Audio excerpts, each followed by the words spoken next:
قرآن مجید اور اس کی فضیلت کے متعلق رسول اللہ صلی اللہ علیہ وآلہ وسلم نے فرمایا، قرآن مجید اللہ کی رسی۔ سیدنا ابو سعید خدری رضی اللہ تعالی عنہ بیان کرتے ہیں، رسول اللہ صلی اللہ علیہ وآلہ وسلم نے فرمایا، کتاب اللہ هو حبل اللہ الممدود من السماء الى الارض۔ اللہ کی کتاب یہ اللہ کی رسی جو اللہ رب العزت نے آسمان سے زمین کی طرف بھیجی۔ طرفہ بید اللہ، ایک حصہ اللہ رب العزت کے پاس ہے اور دوسرا حصہ تمہارے پاس۔ جس طرح انسان زندگی کے اندر جب کوئی خوف و خطر محسوس کرتا ہے کسی چیز کا سہارا لیتا ہے، اور اگر وہ چیز مضبوط ہو تو پھر ہی سہارا لیتا ہے۔ جس شخص نے اس مضبوط رسی کو تھام لیا وہ اللہ کی حفاظت میں چلا گیا، وہ اللہ کی ضمانت میں چلا گیا، وہ اللہ کی امانت میں چلا جاتا ہے، پھر دنیا کوئی اس کو نقصان نہیں پہنچا سکتا۔ یہ قرآن مجید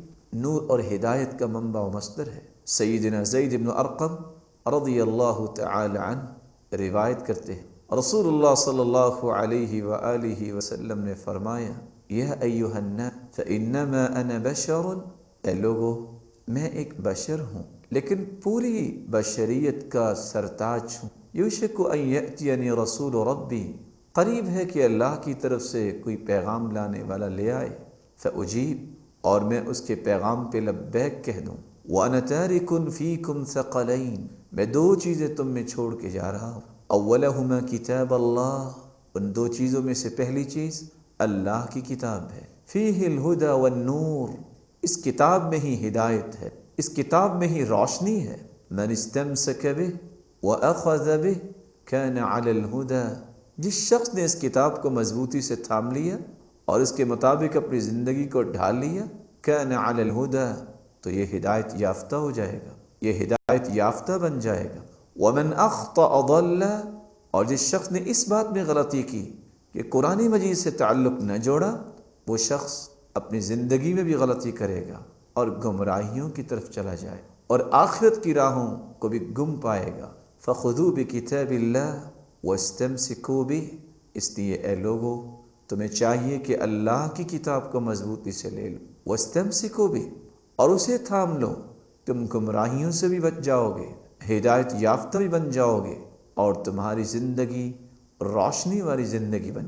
رسول اللہ صلی اللہ علیہ وسلم نے فرمایا کہ قرآن مجید پڑھنے والا اتنا سعادت مند انسان ہے کہ اگر وہ اللہ کے گھر میں بیٹھ کے قرآن مجید کی تلاوت کرتا ہے تو اربوں کی تعداد میں فرشتے اس کے پروٹوکول کے لیے تشریف لاتے ہیں۔ سیدنا ابو ہریرہ رضی اللہ تعالی عنہ روایت کرتے ہیں، رسول اللہ صلی اللہ علیہ وسلم نے فرمایا، ما اجتمع قوم فی بیت من بیوت اللہ یتلون کتاب اللہ ویتدارسونہ بینہم الا نزلت علیہم السکینہ وغشیتہم الرحمہ وحفتہم الملائکہ وذکرہم اللہ فی من عندہ۔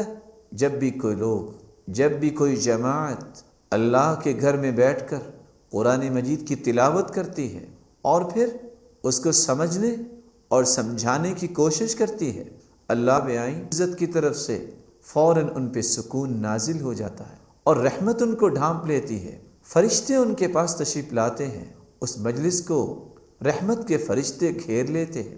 وَذَكَرَهُمُ اللَّهُ فِي مَنْ عِنْدَهُ، اور جتنے بیٹھے ہوتے ہیں ان سب کا تذکرہ اللہ رب العزت اپنے فرشتوں کے سامنے۔ قرآن مجید کی تلاوت یہ اللہ رب العزت کا بہت بڑا انعام ہے جس کے نصیبے میں ہو جائے۔ سیدنا ابو ہریرہ رضی اللہ تعالی عنہ روایت کرتے ہیں، رسول اللہ صلی اللہ علیہ وسلم نے فرمایا، ان للہ ملائکۃ سیارۃ فضلا، اللہ رب العزت کے کچھ ایسے فرشتے بھی ہیں جو زمین میں گھومتے رہتے ہیں، یبتغون مجالس الذکر، اللہ کے ذکر کی مجالس کو تلاش کرتے ہیں، اور سب سے بڑا ذکر لا الہ الا اللہ ہے، افضل الذکر لا الہ الا اللہ، سب سے افضل ذکر لا الہ الا اللہ ہے، اور قرآن خود ذکر ہے بلکہ اذکار کا مجموعہ ہے۔ قرآن مجید کی تلاوت اللہ کے ذکر کے لیے جو لوگ بیٹھتے ہیں، فَإِذَا وَجَدُوا مَجْلِسًا فِيهِ ذِكْرٌ قَعَدُوا مَعَهُ، فرشتے اس مجلس میں تشریف لاتے ہیں جس میں اللہ کا ذکر کیا جاتا ہے۔ وَحَثَّ بَعْضُهُمْ بَعْضًا بِأَجْنِحَتِهِمْ، اور اس مجلس میں وقت گزارتے ہیں حتی یملأ ما بینہم و بین السماء الدنیا. کتنی تعداد میں فرشتے آتے ہیں؟ زمین و آسمان کا خلا بھر جاتا. لمبی روایت ہے جب فرشتے واپس جاتے ہیں اللہ رب العزت سوال کرتے ہیں من این اقبلتم، کہاں سے آئے ہو؟ فرشتے جواب دیتے ہیں من عند عباد لک فی الارض، اے اللہ زمین پر گئے تھے تیرے بندوں کے پاس سے آئے. اللہ رب العزت وہو اعلم بہم، وہ جانتے تو ہیں، وہ پوچھتے ہیں میرے بندے کیا طلب کر رہے تھے، کس بات سے ڈر رہے تھے. اے اللہ وہ تیری جنت کا مطالبہ کر رہے اور جہنم کا خوف ان کے اندر تھا.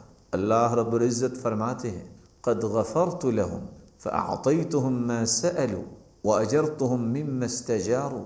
میرے فرشتوں گواہ رہنا میں نے ان کے گناہوں کو بھی معاف کر دیا، جو مانگ رہے ہیں ان کو عطا بھی کر دیا، جس بات کا خوف محسوس کر رہے ہیں میں نے اس سے بچا بھی لیا. فیقولون، فرشتے کہتے ہیں یا رب فیہ فلان عبد خطاء انما مر بمجلس فجلس معهم.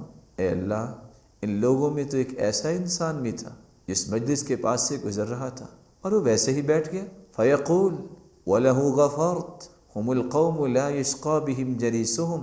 میں نے اس کو بھی معاف کر دیا کیونکہ بیٹھنے والے اتنے مجھے پیارے لگتے ہیں کہ جو ان صالحین کے ساتھ آ کے بیٹھ جائے میں اس کو بھی معاف کر.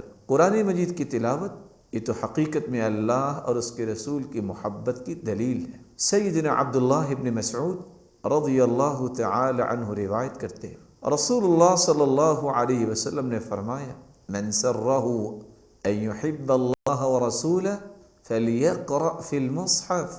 جو شخص اس بات کو پسند کرتا ہے کہ وہ اللہ سے محبت کرے اور اللہ کے رسول صلی اللہ علیہ وسلم سے محبت کرے، اس کو چاہیے قرآن مجید کھولے اور تلاوت شروع. وہ اللہ کا بھی محبوب بن جائے گا اور کل قیامت کے دن رسول اللہ صلی اللہ علیہ وآلہ وسلم کی رفاقت میں اسے نصیب ہو جائے. اور خباب ابن الارت بیان کرتے ہیں تقرب الی اللہ ما استطعت، اللہ کی قربت حاصل کرو جتنی تمہاری ہمت ہے.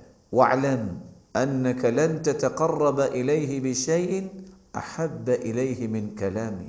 اللہ کا تقرب اس وقت تک تم حاصل نہیں کر سکتے جب تک اس کی کلام سے محبت نہ کرو. اور اللہ کی کلام قرآن مجید ہے جس کا تعلق اس کلام کے ساتھ ہو جائے. جس طرح یہ کلام کائنات کی سب کلاموں سے افضل ہے، جس طرح یہ کتاب کائنات کی سب کتابوں سے افضل ہے، اسی طرح جس کا تعلق اس کلام اور کتاب سے جڑ جاتا ہے اللہ رب العزت اس کی فضیلت کو بھی پوری دنیا کے سامنے واضح کر دے. میری اللہ رب العزت سے دعا ہے اللہ رب العزت ہمیں اس قرآن مجید کی نعمت کو غنیمت اور نعمت سمجھنے کی توفیق عطا فرمائے اور اس کی تلاوت کر کے اللہ رب العزت ہمیں ثمرات نصیب فرمائے.